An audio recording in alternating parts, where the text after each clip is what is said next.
जय हिंद गाइस, कैसे हैं आप सभी। आशा करते हैं कि आप सभी अच्छे ही होंगे। आज का टॉपिक है भारतीय राज्य व्यवस्था। प्रैक्टिस सेट 3 लेके आए हैं। इससे पहले प्रैक्टिस सेट 1 और 2 करवा चुके हैं। जो भी छात्र एवं छात्राएं इस प्रैक्टिस सेट को नहीं किए हैं, आप लिंक इसमें दिए देंगे, आप उसको देख सकते हैं। ओके गाइस, आज का बहुत ही महत्वपूर्ण टॉपिक है। So friends, this is a very important for all competitive exams, political science objective question with description. तो वीडियो पूरा देखिएगा। ओके गाइस, आज का पहला प्रश्न है, भारत संविधान के अनुच्छेद 371 ए में निम्नलिखित में से किस राज्य के लिए विशेष प्रावधानों का उल्लेख किया गया है। तो 371 ए में किस राज्य के लिए उल्लेख किया गया है, ये हमारा है नागालैंड। तो नागालैंड राज्य एक ऐसा राज्य है जो विशेष प्रावधानों का उल्लेख 371 ए में किया गया है, अनुच्छेद 371 ए में किया गया। जबकि विशेष प्रावधान वाले राज्य एवं उससे संबंधित अनुच्छेद निम्न प्रकार है। आते अब जम्मू नागालैंड के अलावा अब किस किस राज्य का अलग अलग अनुच्छेद में दर्शाए गए हैं। तो सबसे पहला है महाराष्ट्र और गुजरात, यह अनुच्छेद 371 में सम्मिलित है। असम अनुच्छेद 371 बी, मणिपुर अनुच्छेद 371 सी, आंध्र प्रदेश एवं तेलंगाना अनुच्छेद 371 डी और जम्मू कश्मीर अनुच्छेद 370, जो अभी इसे हटा दिया गया है। तो जम्मू कश्मीर में जो था विशेष राज्य का प्रावधान अनुच्छेद 370 का, तो इसे अभी क्या कर चुका है, हटा दिया गया है और जम्मू कश्मीर को केंद्र शासित प्रदेश का दर्जा मिल चुका है। तो वर्तमान में जो है हमारा जम्मू कश्मीर टूट के, तो जम्मू कश्मीर के अलावा लद्दाख और जम्मू कश्मीर को मिला के कुल मिला के 8 केंद्र शासित प्रदेश अभी भारत में है। तो सो गाइस, नेक्स्ट प्रश्न, 1949 में भारत का हिस्सा कौन सा राज्य बना था। तो 1949 में जो है स्वतंत्रता के पश्चात यह बना था हमारा त्रिपुरा। आते हैं त्रिपुरा के बारे में जानते हैं। स्वतंत्रता के पश्चात त्रिपुरा वर्ष 1949 में भारत का हिस्सा बना और 1 जुलाई 1963 ईस्वी को इसे केंद्र शासित प्रदेश बना दिया गया और आगे चलकर 21 जनवरी 1972 को इसे पूर्ण राज्य का दर्जा दिया गया।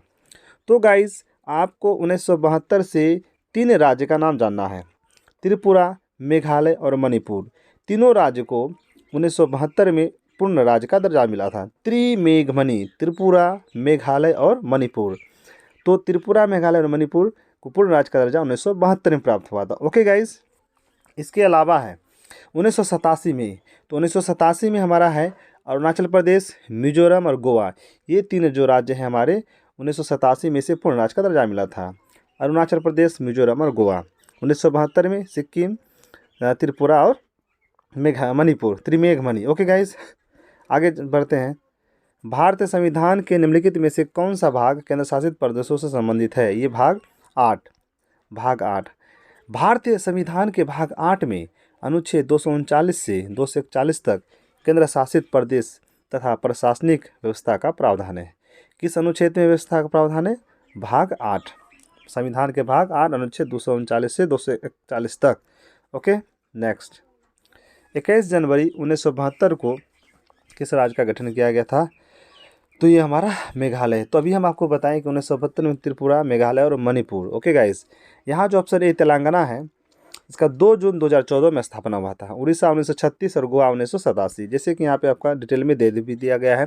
मेघालय 1972, तेलंगाना 2 जून 2014, उड़ीसा 26 जनवरी 1950 और गोवा 1987। ओके गाइस, चलिए आगे जानते हैं। तेलंगाना भारत के 29वें राज्य के रूप में अस्तित्व में आया था, लेकिन वर्तमान में भी 28 ही राज्य हैं, क्योंकि जम्मू कश्मीर को हटा दिया गया। राज्य का दर्जा उसे हटाकर केंद्र शासित प्रदेश में मिला दिया गया। नेक्स्ट, 35, निम्नलिखित में से कौन सा राज्य हाल ही में बनाया गया था।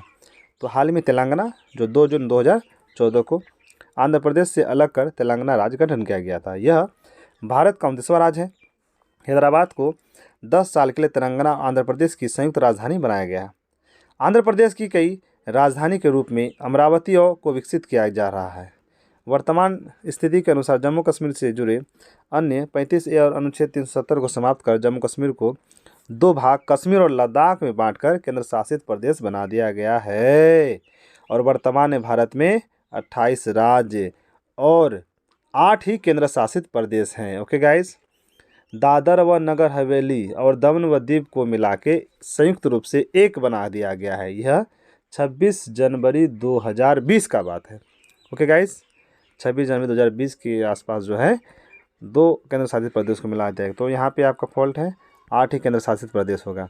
नेक्स्ट, एक भौगोलिक और राजनीतिक इकाई के रूप में तेलंगाना 2 जून 2014 को 29 है ना 10वें भारत का सबसे छोटे राज्य के रूप में बनाया गया था। ये आपका 29वें। ओके, सिक्किम सिक्किम जो का भारत का एक अस्तित्व में आया था, तो सिक्किम जो आया था 1975।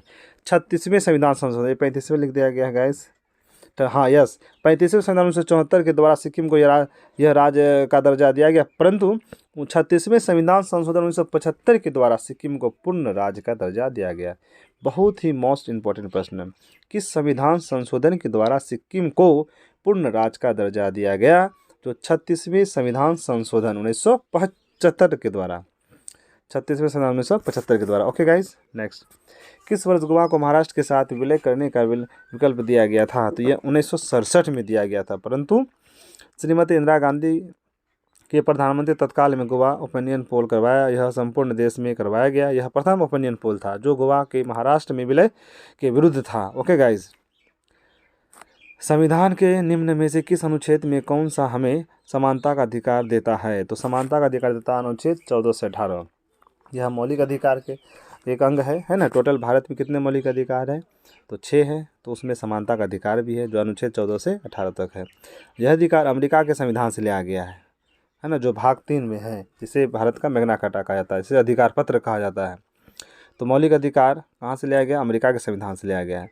ठीक है, तो समानता के अधिकार से तात्पर्य यह है कि कोई भी व्यक्ति चाहे वो किसी भी धर्म, मूल वंश, जाति, धर्म, लिंग या जन्मस्थान का हो, तो या फिर जहाँ का भी जन्म स्थान का हो, वो सभी को समान अधिकार प्राप्त होता है। चाहे आप किसी भी धर्म में हो, हिंदू, मुस्लिम, सिख, ईसाई, या किसी भी जाति को, या किसी भी लिंग को, या अगर आपका कहीं भी जन्म हुआ उससे कोई मतलब नहीं है, सभी को समान अधिकार प्राप्त होता है। इसके अतिरिक्त समानता के अधिकार में अस्पृश्यता जैसी कुरीतियों को भी अंत किया गया है ना। भेदभाव से छुआछूत था, है ना, ये इसको भी समाप्त कर दिया अनुच्छेद 17 के तहत, अनुच्छेद 17 के तहत। ओके गाइस, भारतीय संसद अधिनियम 1955 के द्वारा अगर कोई व्यक्ति अस्पृश्यता का समर्थन करता है तो उस पर जुर्माना लगाया जाएगा और कठोर कारावास का भी प्रावधान होगा। तो आशा करते समझ गए होंगे। ओके, नेक्स्ट, भारतीय संविधान के किस अनुच्छेद में राष्ट्रपति पर महाभियोग लाने की प्रक्रिया प्रदान की गई है? तो अनुच्छेद 61 है, बहुत ही इंपॉर्टेंट। अनुच्छेद 61 के तहत राष्ट्रपति पर महाभियोग लगाया जा सकता है। ओके, डिस्क्रिप्शन जानते हैं। भारतीय संविधान के अनुच्छेद 61 में राष्ट्रपति पर महाभियोग चलाने की प्रक्रिया का प्रावधान किया गया है। राष्ट्रपति द्वारा संविधान के प्रावधानों के उल्लंघन पर संसद के किसी भी सदन द्वारा उस पर महाभियोग लाया जा सकता है, परंतु उसके लिए आवश्यक है कि राष्ट्रपति को 14 दिन पहले लिखित सूचना दी जाए, जिस पर उस दिन के 1/4 सदस्यों के हस्ताक्षर हो। जबकि अनुच्छेद 42 में प्रसूति सहायता तथा अनुच्छेद 48 कृषि एवं पशुपालन से संबंधित है। तो अगर आप महाभियोग लगाना चाहते हैं तो राष्ट्रपति को 14 दिन पहले लिखित सूचना देना होगा। कितना दिन पहले? 14 दिन पहले। और उस पर जो है सदन का 1/4 सदस्यों का हस्ताक्षर होना चाहिए, तब आप उस पर महाभियोग लगा सकते हैं। ओके गाइस, ग्राम पंचायतों का संगठन अनुच्छेद 40। नेक्स्ट, भारतीय संविधान के किस अनुच्छेद के तहत राष्ट्रपति किसी राज्य की संवैधानिक प्रणाली के विफल होने की स्थिति में, है ना, उस राज्य का शासन संभाल सकता है? तो अनुच्छेद 356, मतलब राष्ट्रपति शासन। अगर किसी भी राज्य में संवैधानिक प्रणाली विफल हो गया तो राष्ट्रपति शासन वहाँ लगाया जाएगा और राष्ट्रपति उस पर अपना शासन संभालेंगे। तो आपातकाल से संबंधित उपबंध भारतीय संविधान के भाग 18 में अनुच्छेद 352 से 360 के अंतर्गत उल्लेखित है। मंत्रिपरिषद के परामर्श से राष्ट्रपति 3 प्रकार के आपातकाल लागू कर सकते हैं। कितने प्रकार के? 3 प्रकार के। पहला, राष्ट्रीय आपात अनुच्छेद 352 के तहत। दूसरा, राष्ट्रपति शासन अनुच्छेद 356 के तहत। तीसरा, वित्तीय आपात अनुच्छेद 360। ये तीनों हमारा जो आपात है इसे याद रखना चाहिए। राष्ट्रीय आपात 352, राष्ट्रपति 356, वित्तीय आपात 360। अनुच्छेद 356 के तहत राज्यों में संवैधानिक तंत्र विफल होने पर राष्ट्रपति शासन उस पर लगाया जा सकता है। ओके गाइस, नेक्स्ट, अनुच्छेद 336 में कुछ सेवाओं के लिए किस समुदाय को विशेष प्रावधान मिलता है? एंग्लो इंडिया समुदाय। अनुच्छेद 336 में एंग्लो इंडिया के तहत राष्ट्रपति जो है 2 राष्ट्रपति अपनी तरफ से 2 को लोकसभा में शामिल कर 2 सदस्य को लोकसभा में शामिल कर सकते हैं। अनुच्छेद 336 में कुछ सेवाओं के लिए एंग्लो इंडिया भारतीय समुदाय को विशेष प्रावधान मिलता है। इस संविधान के प्रारंभ के पश्चात प्रथम 2 वर्ष के दौरान संघ की रेल, सीमा शुल्क, डाक, तार संबंधी सेवाओं के पदों के लिए एंग्लो इंडिया समुदाय के सदस्यों की नियुक्ति उसी आधार पर की जाएगी जिस आधार पर 15 अगस्त 1947 के ठीक पहले की जाती थी। जीवन एवं व्यक्तिगत स्वतंत्रता के संरक्षण को भारत के संविधान के डेस अनुच्छेद के अंतर्गत शामिल किया गया है। तो अनुच्छेद 21 यानी प्राणदैहिक की स्वतंत्रता हो गया। अनुच्छेद 21 प्राणदैहिक। आइए, अनुच्छेद जो है 21 के तहत प्राण एवं दैहिक स्वतंत्रता का संरक्षण किसी भी व्यक्ति को विधि द्वारा स्थापित प्रक्रिया के अतिरिक्त उसके जीवन और व्यक्तित्व स्वतंत्रता के अधिकार से वंचित नहीं किया जा सकता है। अनुच्छेद, ठीक है। अनुच्छेद 19 बोलने की स्वतंत्रता। अनुच्छेद 19 बोलने की स्वतंत्रता। अनुच्छेद 22 कुछ दशाओं में गिरफ्तारी और निवारक निरोध कानून। अनुच्छेद 20 अपराध के लिए दोषी सिद्धि के संबंध में संरक्षण। तो ध्यान रखिएगा, अनुच्छेद 21 का संबंध किससे है? प्राण एवं दैहिक स्वतंत्रता। अनुच्छेद 19 बोलने की स्वतंत्रता, ओके। और 20 अपराध के लिए दोषी सिद्ध करने के संबंध में संरक्षण। तो संविधान के अनुच्छेद 78 के तहत निम्नलिखित में से किसका वर्णन किया गया है? अनुच्छेद 78 के तहत तो प्रधानमंत्री के अवगत कराने के लिए कर्तव्य से संबंधित, प्रधानमंत्री को अवगत कराने के संबंधित है। तो प्रधानमंत्री को अगर आप अवगत कराना चाहते हैं कि आपका कर्तव्य क्या है, तो अनुच्छेद 78 के तहत उसे अवगत करवा सकते हैं।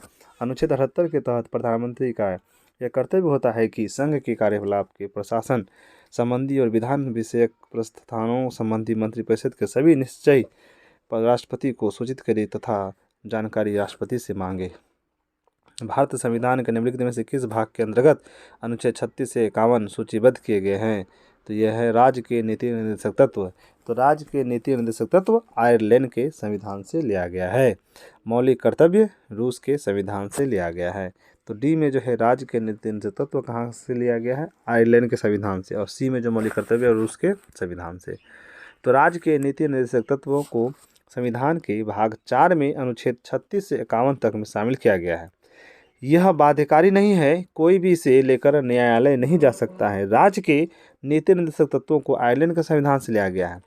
अनुच्छेद 40 ग्राम पंचायतों का गठन। अब कुछ अनुच्छेद हम लोग को अच्छे इंपॉर्टेंस अनुच्छेद जान जाते हैं। अनुच्छेद 40 ग्राम पंचायतों का गठन। अनुच्छेद 48 कृषि एवं पशुपालन का संगठन। अनुच्छेद 48 का को पर्यावरण सुरक्षा। अनुच्छेद 49 राष्ट्रीय स्मारकों की सुरक्षा। अनुच्छेद 50 कार्यपालिका से न्यायपालिका का पृथक्करण, यानी कि अलग करना है कार्यपालिका से न्यायपालिका को।